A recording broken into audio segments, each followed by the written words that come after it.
Function with Purpose Podcast. All things health, wellness, fitness, and education through the physical therapy perspective. I am Dr. Amy Bullock, owner and founder of Fortress Physical Therapy. Fortress PT is here to serve the Charlotte metro area by highlighting the importance of how and why physical therapy should be a part of your health and wellness lifestyle.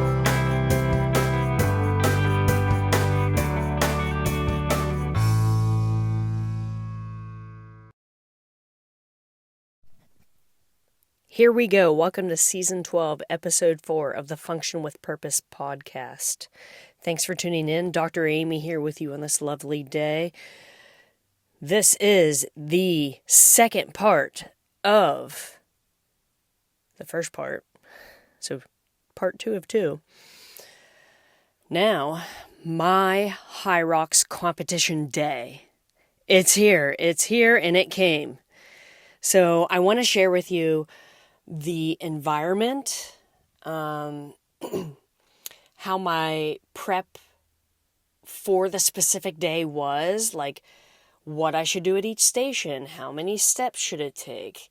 I had to convert everything from kilometers to feet or meters to feet, some different time frames in the weights used to the actual pounds used in US, right? Because everything is like UK based metric system, right? So this is part 2 of 2, my HYROX competition day. It's here. And, oh my gosh, wow. Like I want to say, this place in Atlanta, what was it? It was the convention center. It was next to the, where the Atlanta Falcons play, the Mercedes area. There's this big convention center that's right next to it. This place was massive. Like, I can't even tell you the square footage of this. It is just freaking huge. So big. So that's where the HYROX fitness race was performed. And so Anne-Marie, we drove down there the day before. So we competed Saturday. So we drove down Friday afternoon. And we check into our hotel, which was like a mile from the venue. We walked over to this convention venue. And they're still setting up, but you walk into this space and it is just, man, it is different. It is like almost going to a basketball arena, like a professional NBA game. Like, you know, it's dark, but it's light in there. And you get that feel of like, oh my gosh, this is like a competition floor. This is wild. Like, I'm not an elite athlete. Like, I'm going to be competing in this amazing space. Like, this is awesome. So, luckily they had early registration or early check-in, and thank God we did this. So, we checked in, we get our little wristband, we get, you know, you have your time and everything. So, you get your number written on your arm, and it's just super cool. Everybody's super friendly there. You can't actually go like in the fitness space area that was blocked off, but you could see it because they had the barricades up. But it's just, you know, they're still setting up, and it's just wild. Music's playing. They're testing out the music and all that. So we just kind of observed some things that we were able to observe on our side, the check-in, and they had like these cool-ass banners that were hanging. So we got our pictures in front of it and everything. But so Anne-Marie, her competition time was, I believe it was 2:30 p.m. or 2:45. And then I went on at like 3:10 p.m. or 3:30. So I was the last, or, you know, I was like 2 heats right behind Anne-Marie's. So that was our Saturday time.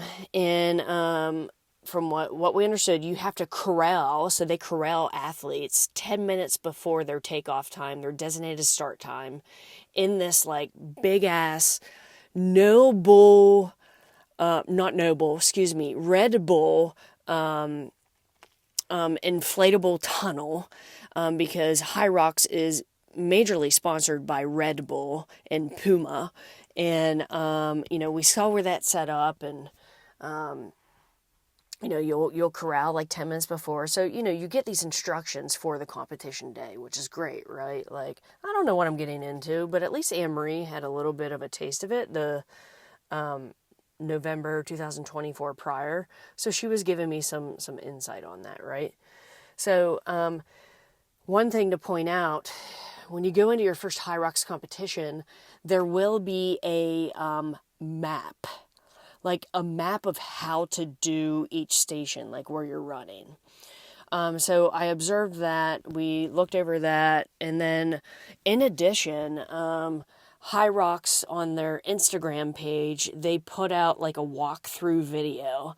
So that was posted Friday night. So I watched that too on their Instagram as well. So whatever these HYROX employees are doing, they're doing it right. They're directing the public where they want them to go. They're directing the competitors on how they want everything in place. So they definitely have their systems in place, I'll tell you that. So we went into our early check-in, athlete check-in, and we just kind of observed some things. And then, we kind of just go back to the hotel. Then Anne-Marie's like, oh my God, that video's up. You have to watch that, so we go on to the next day. So Saturday morning, we try to stay in my normal routine. Like, I sleep in just a little bit, right? Like, get up at like 7, because I don't compete till 3 or 3:10, right? Anne-Marie competes at like 2:30. So, we kind of just take our time in the morning, and we have our breakfast. We go out for breakfast, just like normal, like toast, butter and jelly, an omelet, some fruit, coffee. Of course, we're hydrating, right? And then we actually go over to the venue because we wanted to check out some of the heats that were going on before us. And in addition, Anne-Marie's coach Kyle from Training Think Tank, was competing right when we were eating breakfast. So as soon as we finished breakfast, we go over there. Anne-Marie's husband dropped us off, and then we find the group, we find Kyle's wife. So we kind of talk with the girls and everything, and some of the other teammates that were down there from Training Think Tank. And this venue, it was wild. Like, we walked in there, and the music is just pumping. There's people everywhere. These athletes, every 10 minutes, I'm talking like 60 to 70 athletes are being corralled in that Red Bull tunnel, and then boom, they're off, right? So you're doing the fitness thing. And the cool thing as a spectator, which was wild, you are in it. Like, you're in the venue in the middle of the competition. So they are literally you're corralling as a spectator, and there's people that are literally holding stop and go signs. And the run aspect was performed on the perimeter of the fitness area that was set up, the fitness stations that were set up in the center, and every athlete was doing their run laps on the outside. So these people had to tell the spectators to either stop or go after a group of running people went by us. It was wild, but I'll tell you what, they got their stuff together. So we would have to cross over to the main fitness station area where the spectators throughout, you're there at each station. You can walk to station 1, the ski erg, and be right in front of your athlete that you're cheering on. And then you can walk to the next station after they complete their 1K, which would be the sled push. And you're right there, cheering them. It was just super cool. So from the spectator standpoint, clutch, on point. These people got it going on.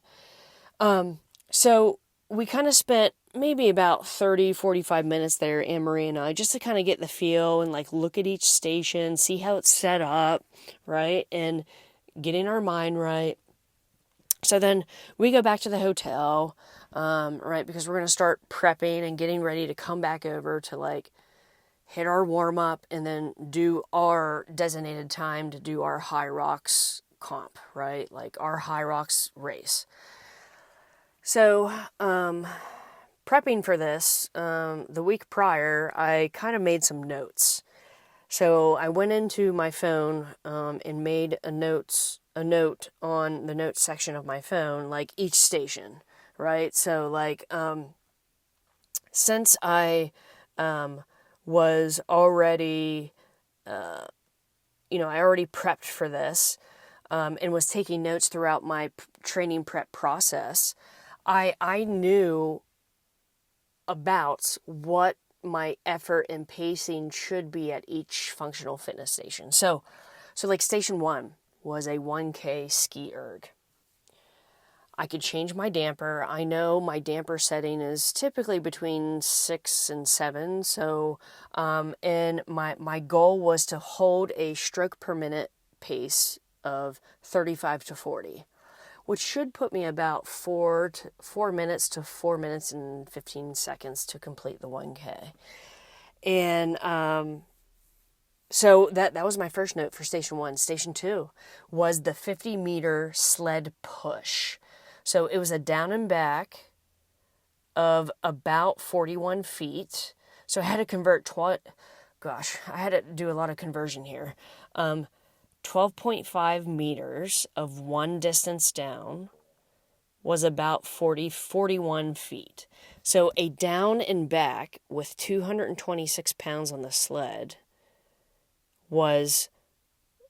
had to be performed 2 times. So 4 total pushes. So 1 push down was 1, a push back was 2, and then a push down again, and a push back was a total of 4.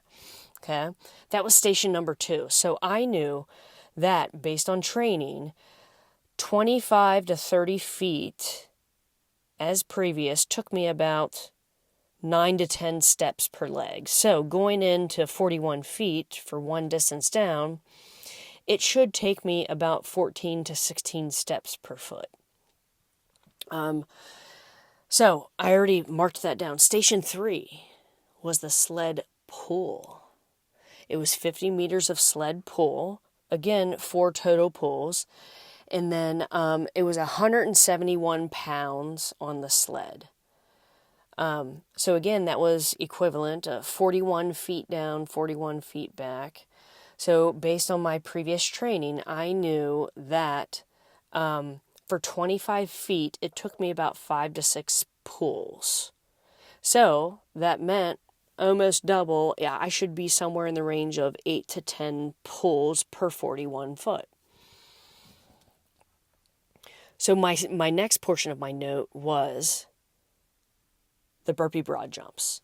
So this was 80 meters, which was equivalent to about 264 feet of burpee broad jumps. So based how that station was set up, it was a down and back. So half of 164 down and half of 164 feet back. So based on my training prep, 25 foot cost me about 5 to 6 burpee broad jumps. So if I was calculating correctly, I should probably perform a total of around 55 to 65 total burpees for the 265-ish feet. So that's about 23 to 24 burpees down, 23 to 24 burpees back-ish, somewhere in that range. So again, stemming off my note, this is my notes prep before the actual comp, right? So I also knew, based from previous training and testing this out too, that station 4, which was the burpee broad jumps, I needed to ingest some type of carbohydrate after this when I was on my run. So that was my plan. After the burpees, I have to ingest some type of carbohydrate, i.e. gummy bears. Station 5 was the 1K row. Again, I could change my damper on this. So I like to kind of have my damper around like 4-ish or so. And my goal was to maintain around 25 to 28 strokes per minute. So that should put me about 4 minutes and 10 seconds to 4 minutes and 25 seconds total, somewhere in that range. I knew based on my previous experience in training prep too that the 1K row was pretty hard for me. I was tanking out, so I knew I had to, that run before, in between the burpee station and the row, I had to eat. Like, I had to eat my gummy bears to give me some energy in that moment. So station 6, after I come back from another 1K run, my plan was, station 6 was the 200-meter farmer carry. So it was 35-pound kettlebells in each hand. So 200 meters is about 660 feet. So it was a down in actually it was 2 like little laps that they had around this barricade. So 330 feet down and back, or 2 laps of 330 feet. My goal was to try to go unbroken and kind of trot, little mini trot, not full run with the kettlebells, but trot.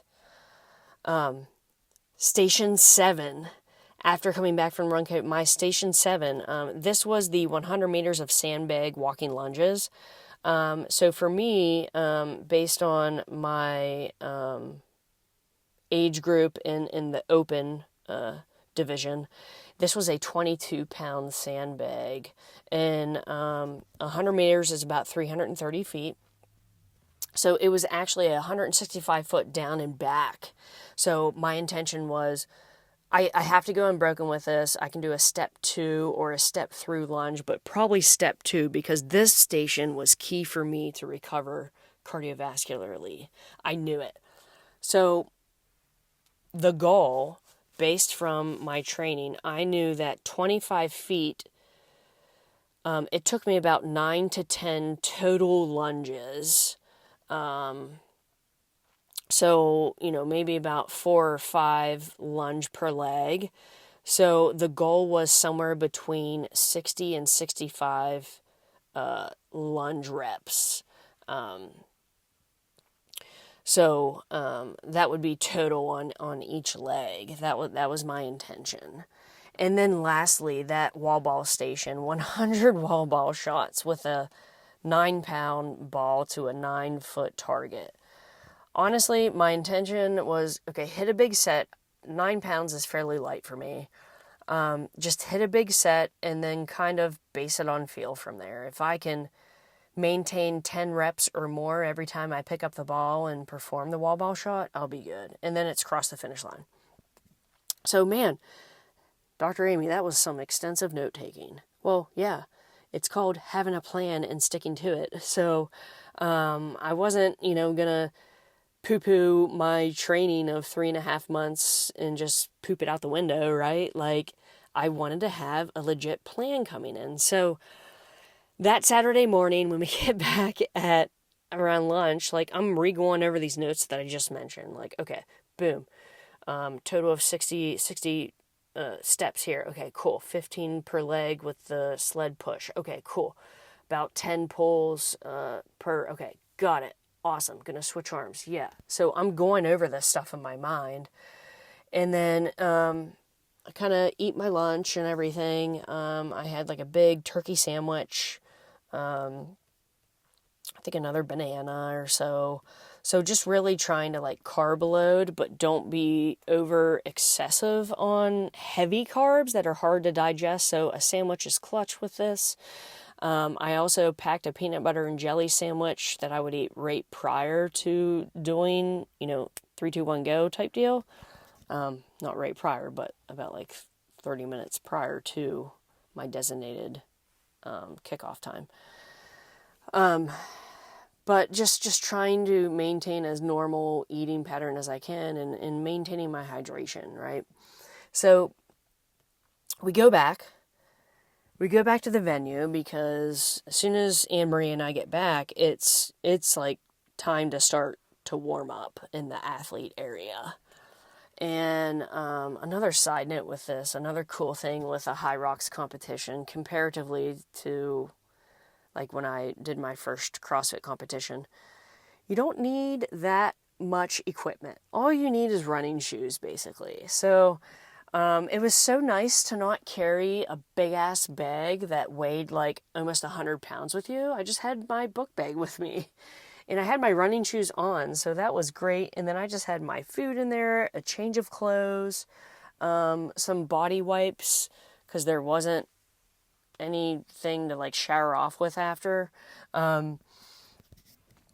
Water, liquid IV, Gatorade, another peanut butter and jelly sandwich, banana, right? So I'm like packing all these like post-carbohydrate type things. So I'm basically packing my lunchbox in my book bag, but without a lunchbox. So the athlete warm-up area. The athlete warm-up area is right next in kin with the Red Bull like blow-up tunnel, right? Because they're going to corral you 10 minutes before your designated kickoff time. And the area had each station laid out. You can practice the sled push and pull. You can practice the burpee broad jumps. You can practice the ski erg. You can practice the rower. They also had C2 bikes for recovery. After you perform the competition, you can go there and just kind of flush out your system. They had a big area where you can stretch and just do some like line drills. So it was big enough as to, every time a new group of people came in, the group that was already there already started their competition. So every 10 minutes, it was like, 50 to 70 people that were corralled in the Red Bull tunnel, and boom, they go. So Anne-Marie started her warm-up about an hour before, and then I was kind of hanging out there a little bit, just observing, because I didn't want to warm up too early, which meant I had to eat more food. So I kind of just walked around a little bit in the athlete area and watched the athletes perform their running, because they're running around the perimeter of the center area of the fitness stations. So towards the latter portion of Anne-Marie's warming up routine, I started warming up. So this was about like an hour-ish out, 45 minutes out from my designated time of 3:10. I think it was 3:10. Oh my gosh. Maybe 3 o'clock. I don't know. 3 o'clock. It was 3 o'clock. Because I had a corral it was 3:10. I had a corral at 3, I believe. So, Anne-Marie goes. Like, I look up and she's done. Like, she already started her competition. She already started her first run. I'm like, oh, okay, all right.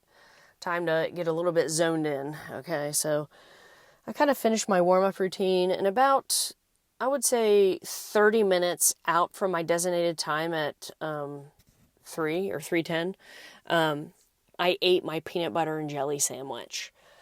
I love PB&Js, and I think they're just excellent if they sit well with you as a good pre-game type fuel, especially if you're doing a pretty long endurance event like HYROX. So, my mentality, like, I wasn't nervous, which is weird. Like, I just remember performing previous like CrossFit competitions and some sporting events. Like, I would get super nervous. And maybe it just was because no one really knows who you are, right? Like, there's just so many people there. No one knows you, that specific person, in the athlete crowd or the crowd itself. Because this competition, it was a 2-day comp. There were over, I think, 9,000 athletes competing. So no one knows who anybody is, except for some of the elite athletes. And I think that was like the coolest thing, though, because I was not nervous at all. Like, I felt calm. I felt collective. I'm like, all right, let's just do this, see what happens, stick to the game plan. So that leads to the corralling. 10 minutes before takeoff, we start to corral, we line up. And the DJ girl, she was cool. I can't recall her name. I don't know. Let's just call her Kristen. I don't know why Kristen just popped in my head. We get into the Red Bull tunnel and the lights are off. There's like dim red lights. There's TVs up at the top. Music's starting to play. And like we all get in a circle, like a big ass circle. And there has to be maybe like 60 or 70 of us ladies. Because when you sign up for a HYROX competition, you're in a specific age bracket and a division. So I was in the 35 to 39 age bracket in the open division. I'll link the HYROX main page, their website, to this podcast. But we have literally we're like 5 minutes in the corral, and Kristen, I guess we'll call her that, she's getting us pumped up. She's like, there's a reason why you guys are here. Like, you're doing this for you. You need to have fun. She's like, take a deep breath in. Forcefully exhale it out. And she's like, do that again. You know, so she was like calming us. That was just super ass cool. Like, she is involved at the start of your process, like at the start of the competition. And she's like, okay, ladies, let's start lining up. So I was like towards the back of the, I don't know, 60 people that were there. And we're like 90 seconds or 2 minutes out. And they start, oh my gosh, this gave me cold chills. They start playing the Chicago Bulls introduction theme song when they do the starting lineup. If you've never heard that song, oh my God, number one, it gets you pumped. It gets you cold. I was just goosebumps. I'm like, oh my gosh, this is it. Like, this is why I'm here. Like, Chicago Bulls, Michael Jordan, let's go. Side note, that is my Fortress Physical Therapy IG theme song too. Okay. Yeah, side note. Anyhow, so she's like, all right, ladies, we're a minute out. Clap for each other, and the Chicago Bulls theme song is just like going on. And then it like changes to something like, more pumpy. She's like, all right, 30 seconds. And side note, we have these ankle chips, right? It's a sensor, so it senses when you finish each station. Okay, so that's what keeps track of where you are. Like, there's a computer system that does that. So anywho, it's 10 seconds. She's like, 3, 2, 1, go. And then as soon as your foot crosses that start line, boom, your clock goes. So here we go. All right. So we're running. I'm running. I'm like, okay, I got to get this feel. Let's see. Don't go hot. Don't stay super, super hot, because you can really jack up your heart rate and then you're done. You're totally done for the rest of the day, because this HYROX fitness race should place someone in the 1 hour to an hour and a half time frame to finish. So my goal was to do 123. I'm like, I'm going to get 123. 23, Michael Jordan, this is good. I can do this. I know I can do this. I can do my 1K runs at like a 5.5, 5:15 pace. Let's see how it feels. So boom, we're off. And I'm thinking, okay, AIM, just like calm down. Let these people pass you. In the meantime, guess what? You are just like shoved into the crowd, shoved into the athlete crowd that's already doing their fitness race. So like, I was quote unquote with Anne Marie, but she was already like 30 minutes in. I had no idea where she was. I'm sure I probably saw her somewhere, passed her, or was somewhere on the run with her. But okay, get the 1K run done. Station 1, 1K skier. I'm like, oh, I got this. And I will tell you, I maintained, because I took notes after, maintained about a 38 to 40 stroke per minute, and I completed that 1K row at about 4:10. And I was like, man, I feel great. Go out on my second run. Holy shit. I only run one lap. I forgot to run a lap. I went in and I'm looking at my watch and I'm like, Oh shit, I forgot to run a lap. I'm gonna get penalized. Oh my God. So that threw me through the mental ringer a little bit. I'm like, oh no. So I kind of just had to quickly shift my mindset. Station 2 was the sled push. Boom, did I nail it. 14 to 16 steps per foot. Boom. Boom. After I got down to one end, took a couple breaths, hit it again, non-stop, hit it again, boom. Okay, out for my run. All right, come back. Station number 3, sled pull, nailed it. 8 to 10 pulls, felt great. Long and strong, used my legs. Okay, aim. This is when my legs felt a little heavy here. So then I get back to station number 4. 80 meters of burpee broad jumps. Oh dear. Okay, all right, aim. Slow and steady wins the race. Unbroken, with the exception of making the turn to do the burpee broad jumps back down. So, total, I was counting in my head. I think I had about a total of 60 burpee broad jumps. So that was about 30 down and then 30 back. Super consistent. That was nonstop. I didn't keel over and try to take a breath. All right, hit the run. This is where I'm eating my gummies. I have my gummies tucked in the side of my pockets of my running shorts. Okay, cool. All right, it's row time. We get back into the row station.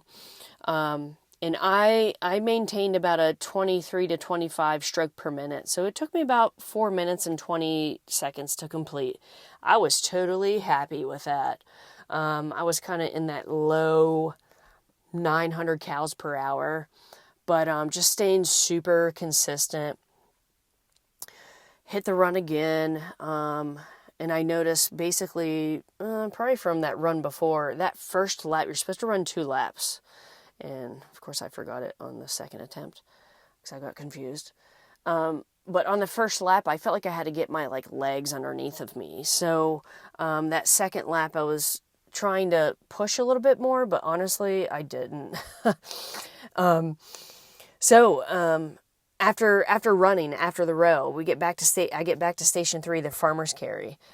I completed probably about 3/4 of it, and then finished the rest out. So I almost went unbroken, but man, was my upper traps and my grip going for sure.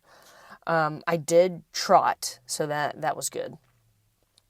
Hit my run, and then the next one was the 100-meter sandbag lunges. That was unbroken. That was easy. That was the easiest one for me. That was where I got my breath back and just did a step 2 lunge. So it took me, and I was pretty on point, it took me about 30 steps per leg, so a total of 60 for a down and back. And it was clutch. I wasn't overstepping, I wasn't understepping, I was just taking a normal step that felt good. Then I hit my last run and came in for the wall ball shots. Oh, the wall ball shots. Hit a big set. I'm like, okay, I'm 25 in. This feels good. This is good. All right, I'm gonna aim for 40. Let's see. Oh, there's a sensor. There's a sensor on this target. Oh, by the way, there's a screen underneath that counts your reps. Why aren't these numbers going up? I was getting no rep. I know 100% for a fact I was hitting that target every time. But apparently you had to have the ball hit a specific area. I had no idea in the moment. We were not informed about this. So I was pissed. So I'm looking and I'm like, oh my God. I'm thinking, holy shit, this is bullshit. Excuse me with my French today. It kept no-repping me. I'm like, where the hell do I need to hit this? And there was a little center spot in the center of the target. And I'm like, oh, I bet you have to hit it right there. So I automatically went down to 10 reps. I'm like, okay, 10 reps, hit it. And there were some that were no repped per se, or it wasn't counted. I'm like, that totally hit. Oh my gosh. So then I look forward, and there's Anne-Marie right there in front of the barricade. She's like, I know. I could read her. I know. There's a sensor. I'm like, no shit, there's a sensor. So from then on out, I just kind of did sets of 5 to 10. It just really depended because I was double looking on if the counter was counting my reps, because no one's judging you. No one is judging you. You're doing it for yourself. But I know that I'm performing a wall ball shot to the standard. And I know I hit the target, somewhere on the target every time. But with a sensor, apparently you had to hit the direct center of the target. And that, I was frustrated with that. But, so, did my 100 wall ball shots, crossed the finish line at 1 hour and 23 minutes, which was my goal, right? Well, don't forget, I forgot to run a lap at the beginning. So I got a 7-minute penalty, and that put me at 1 hour and 30 minutes. I was like, oh no. With the exception of that, and then the wall ball shot station, yeah, I think I would have definitely came in probably at like 1 hour and 26. Oh, man. So, yeah, that was my HYROX competition. And reflecting back, thanks for hanging in there, because this is a long one. Reflecting back, pay attention. But now I know how this is run. When you run the laps, you have to cross the in tunnel to your left, not on your right. So you just got to make sure you have clarity. So that's one thing when I do another HYROX competition, which will be next summer of 2026, because I need to get a true baseline. I need more clarity, and I really obviously need to work on my running. But overall, reflecting back on this, I stuck to my plan. I didn't deviate. And yeah, I got frustrated in the moment, but I was able to quickly shift my mind from that. So I was pretty stoked about how I performed. So some tidbits going forward when I do another HYROX, probably in the summer or fall of 2026. Really work on my running, pacing, endurance. And another thing too, pay a little bit more attention to my nutrition, because I think if I was just maybe ever so slightly, just a little bit leaner, not a lot, I would be a little bit faster. So overall, I mean, my body held up well. Of course, I was sore the next day, but not super sore, like as you would be sore from performing the Murph workout. But yeah, I think still having that goal and that mindset of 1 hour and 23 minutes would be good for me. But my averages of my runs was like 5.5 minutes. If I can get that to like 5:15, pretty consistent on every time, I would be super happy with that. And then paying more attention to details. So I don't know, we'll see. But you know, that was the HYROX experience, my HYROX competition day. I wasn't nervous. I had a game plan. I had an idea at each station what I wanted to achieve.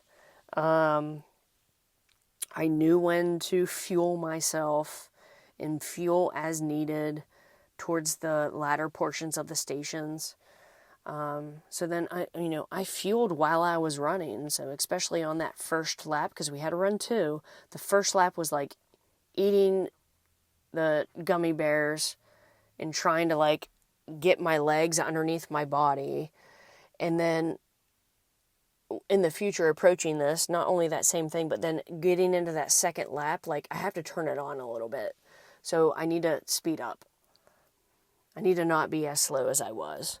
But overall, legs held up, felt great. Looking back at my whoop, I think I was in like zone 3-4 most of the time. And it was good. So yeah, the HYROX fitness competition day went as planned, probably about 90% of it. And we'll see what my second HYROX competition will be in the future.